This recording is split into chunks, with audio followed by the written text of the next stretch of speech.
جی میرا اگلا کویشچن جو چوتھا سوال ہے ان سے وہ یہ ہے کہ آپ کو چیمبر تعمیر کرنے کا موقع ملتا ہے تو عمومی طور پہ یہ دیکھا گیا ہے، یہ ایک عام مثال ہے سب کے سامنے کہ اندھے بانٹے ریوڑیاں پھر اپنوں میں، تو تمام جتنے بھی آپ کے جو الائز ہوتے ہیں، جو گروپس ہوتے ہیں، ان کے جو ایسوسیٹس ہوتے ہیں انہیں ہی نوازا جاتا ہے، آخر کب تک ایسے؟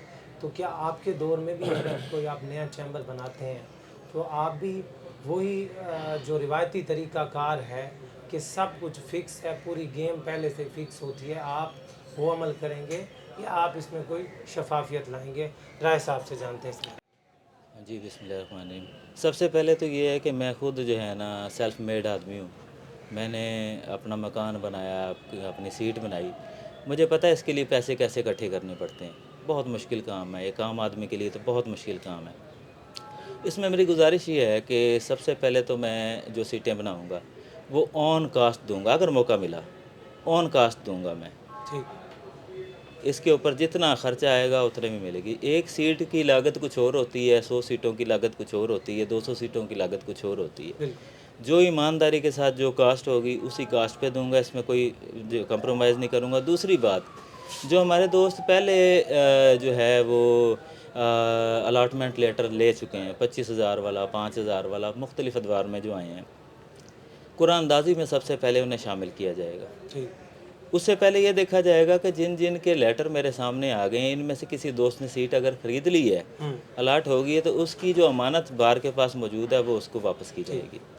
نہیں، اور آپ کا جو طریقہ کار ہوگا جی جی، مطلب کہ قرآن اندازی کا وہ کیسا ہوگا وہ بتائیں۔ وہ لاسٹ ٹائم میں نے ایک مباحثہ سنا تھا، اس میں آپ نے سمجھدار کمپیوٹر کی بات کی کہ جی، وہ ہرگز نہیں ہوگا سر، ٹھیک ہوگا، آن میرٹ ہوگا۔ ٹھیک۔ جی ملک صاحب آپ بتائیں، آپ اس معاملے پہ کو کیسے دیکھیں گے؟ دیکھیں ملک صاحب، گزارش یہ ہے کہ ہمارے اس وقت ڈسٹرکٹ ملتان میں تقریباً آلموسٹ 1,000 چیمبر ہیں، جبکہ ہمارے جو پریکٹسنگ لائرز ہیں ان کی تعداد تقریباً 3,000 ہے۔ یعنی کہ ڈیفینیٹلی یہ 1,000 ممبرز کو الاٹمنٹ ہے اور 2,000 کو نہیں ہے۔ مشکلات تو بہت زیادہ ہیں، یعنی کہ اگر ہم یہاں 2,000 چیمبر بھی ہوں تو وہ بھی 1,000 بھی ہوں تو وہ بھی کم ہیں۔ تو گزارش یہ ہے کہ بہت زیادہ ضرورت ہے نوجوان وکلاء کو اپنے آفس کی۔ ظاہر ہے ایک وکیل کے پاس اپنا آفس ہوگا تو ڈیفینیٹلی اس کے لیے کام کرنے میں اس کو آسانی ہوگی اور پروگریس بھی اچھی ہوگی۔ تو اگر دیکھیں اللہ تعالیٰ نے عزت دی اور مجھے بار کی خدمت کرنے کا موقع ملا، تو میں نے جس طرح سے سوچا ہے کہ ایک سینئر وکلاء پر مشتمل ایک کمیٹی بنائی جائے گی، ٹھیک، اور اس کے اندر کچھ نمائندگی جو ہے وہ باقی پریکٹسنگ لائرز کی بھی ہوگی، کوئی ینگ لائرز کی بھی ہوگی، کوئی ایکس صدور بھی ہوں گے۔ ان پر ایک کمیٹی تشکیل دی جا کر اس کمیٹی کے ذریعے غیر جانبدارانہ، منصفانہ، شفافانہ تقسیم کی جائے گی۔ یہ کوئی کمپیوٹر کے ذریعے من پسند شخص کو، اپنے دوستوں کو، اپنے قریبی عزیزوں کو نہیں دیا جائے گا۔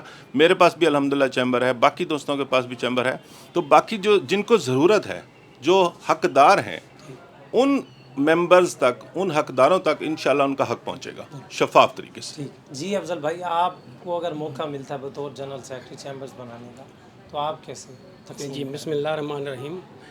تو ہر وکلا کو، جو سینئر ہو یا جونیئر ہو یا لیڈیز وکلا ہو، جو بھی وکلا ہو، اس کو چیمبر کی اشد ضرورت ہوتی ہے۔ میں نے پہلے بھی کہا ہے کہ جو وکلا نئے آتے ہیں تو سینئر کے ساتھ بیٹھتے ہیں، جب ان کو بیٹھنے کی جگہ نہیں ملتی تو ان کی وہ کلینٹیج ضائع ہو جاتی ہے۔ تو اس کی زیادہ سے زیادہ اشد ضرورت ہے۔ یہاں جو جگہ پرانی جوڈیشری ہے، جہاں اگر چیمبر مان جائیں گے تو ہر وکلا کو تقسیم ہو جائیں گے۔ اس کا تقسیم کا آپ نے معاملہ پوچھا ہے، تو اس میں میری جو ایک پرانا طریقہ کار ہے، مینول تقسیم ہوگی، سامنے پرچی ہوگی۔ اگر اللہ نے مجھے موقع دیا تو میں جو سینئر وکلا ہیں ان کی کمیٹی بنائیں گے، اور اس میں ایکس صدر، ایکس سیکرٹری بھی شامل کریں گے۔ ان کی کمیٹی پہ مشتمل ایک کمیٹی بنے گی۔ کمیٹی بننے کے بعد مینول